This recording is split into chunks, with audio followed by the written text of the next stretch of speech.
এয়া বৰা বা বন্নি চাউল ৰাতিতে তিয়াই ৰাখিছোঁ। ভাবিছোঁ আজি ব্ৰেকফাষ্টত বৰা চাউলৰ ভাজি বনাওঁ। বৰা চাউলৰ ভাজি আপোনালোকে হয়তো খাই পাইছে। মই ভাবিছোঁ আজি মই কেনেকৈ বনাওঁ আপোনালোকক অকণমান দেখাই দিওঁ।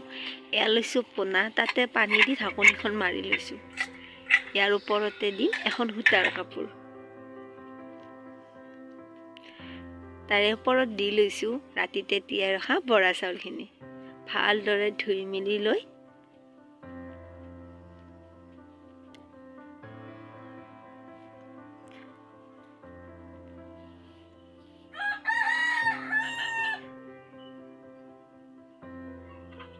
গোটেইখিনি দিয়াৰ পাছত কাপোৰখনেৰে ভালদৰে ঢাকি লৈছোঁ আৰু এতিয়া ইয়াক বহাই দিম। 10 মিনিটমানৰ পিছতে আমাৰ বৰা চাউল ৰেডি হৈ গ'ল। দেখিছেনে কি ধুনীয়া হৈছে।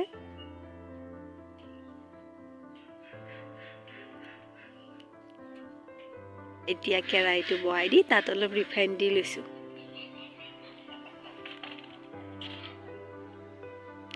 এতিয়া দি লৈছোঁ ইয়াত পিঁয়াজ।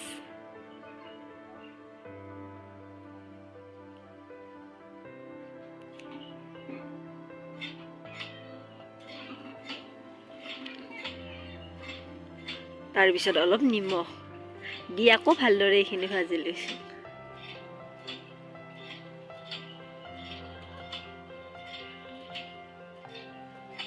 পিঁয়াজখিনি অলপ ভজা হোৱাৰ পিছত ইয়াতে দি লৈছোঁ অলপ হালধি আৰু অলপ জিৰাৰ গুড়ি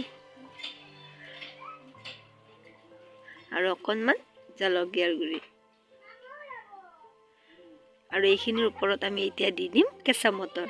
আপোনালোকে যদি ইয়াতকৈ বেছি চব্জি ভাল পায় দি বিলাহী, কেপচিকাম, পাতকবি, যিকোনো ধৰণৰ চব্জি, যিকোনো বস্তু আপুনি যিখিনি ভাল পায় সেইখিনি এড কৰি দিব পাৰে। এইখিনি অলপ সিজাই মানে আমি অলপ চাহ বনাই লওঁ। এতিয়া পানীত বহাই দিছোঁ। পানীখিনি গৰম হোৱাৰ পিছতে ইয়াতে 2-3টামান তেজপাত দি আৰু গাখীৰ দি লৈছোঁ।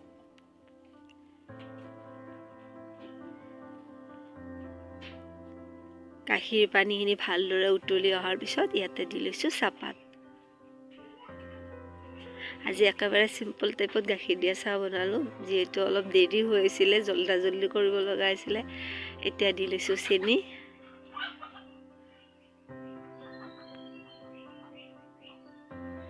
আৰু এয়া আমাৰ চাহ ৰেডি। এইফালে মটৰখিনিও ভালদৰে সিজি গ'ল। এতিয়া ইয়াত দি ল'ম বৰা চাউলৰ ভাতখিনি আৰু গোটেইখিনি ভালদৰে ভাজি ল'ম। কোনোবাই যদি বৰা চাউলৰ ভাত ডাইৰেক্ট এনেকৈ খাব ভাল নাপায়, এনেকৈ ভাজি খাবচোন, ভাল লাগে। ভাল নোপোৱা মানুহবোৰো বৰ ভাল পোৱা হৈ যাব।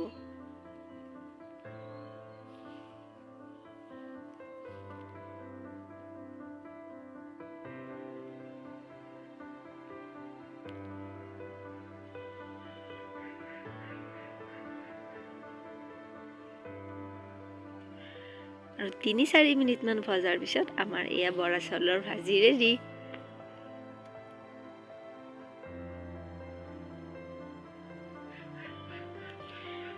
এতিয়া একাপ গৰম গাখীৰ চাহৰ লগত বৰা চাউলৰ ভাত।